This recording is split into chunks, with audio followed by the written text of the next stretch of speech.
Let's take just a few more questions, maybe two. Yes, Kate. When you did the exercise, the meditation, where we imagine our perfect space, I was definitely going to a place where it was really tidy, because I have three kids and my house is in constant chaos. And I spend a huge amount of time tidying.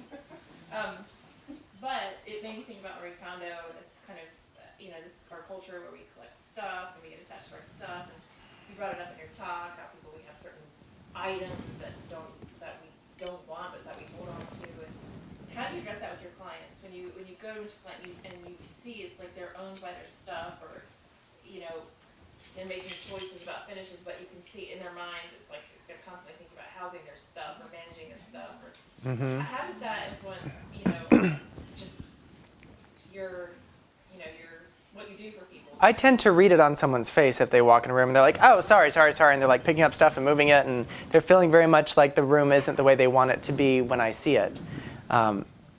So I typically kind of sense that on the front end, but me sensing it isn't going to nip it in the bud.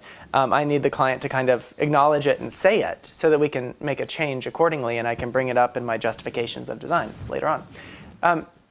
So a lot of times I'll ask a question like, how do you feel about the shoes in this room? Is this the room where you want shoes to be? Because shoes, we have lots of shoes, and they get changed a lot. Do you like the idea of shoes living here? If you like the idea of shoes living by the front door, or if that's where they naturally want to live, how can we build something by the front door that's pretty enough and functional enough that can hold all the shoes? And then it also goes into, I tend to get into more personal conversations with clients as we move forward. And a lot of times as we're talking about stuff and we're going to put things there, it'll be like, oh, all this is about stuff. I don't want it to be about stuff. So it's about me kind of urging them into having their own realizations.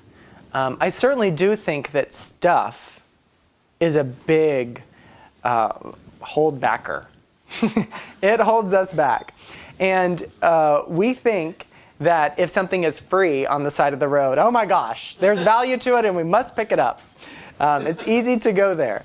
But anytime I buy something to put in my house, I think of not only the cost of the item, but the cost of the space that it's going to occupy.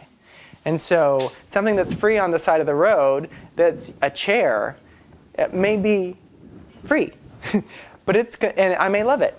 But if it's going to occupy space in my house, then there's a cost to that. And I can assign whatever number I want. It's all subjective for me. I guess you could do an objective way if you want to get into spreadsheets, but I don't. So I'm like, that takes up $200 spot in my house. Or that spot in my living room, which is that corner that I've left for a chair, deserves the right piece. And so I'm going to wait until I find the piece that fits. And so having conversations like that to reorient the thinking about storage, I think, can be helpful. Also, I say, if you're not willing to buy the right storage containers and materials and shelves to house your stuff, then that stuff probably isn't very valuable to you and you should get rid of it. So if you can't store things well, then why are you going to store them at all? So it is a different kind of thinking. And I don't mean to step on any toes. Some people have 10 storage lockers. And that works for them. But for me, anything that I own feels like an attachment and I realize that as much as I bought it with the intention of it being a tool or helping me along the way, it also is weight. And if I wanted to move tomorrow, it's something that I have to then transport. It's something I then have to, there's a cost.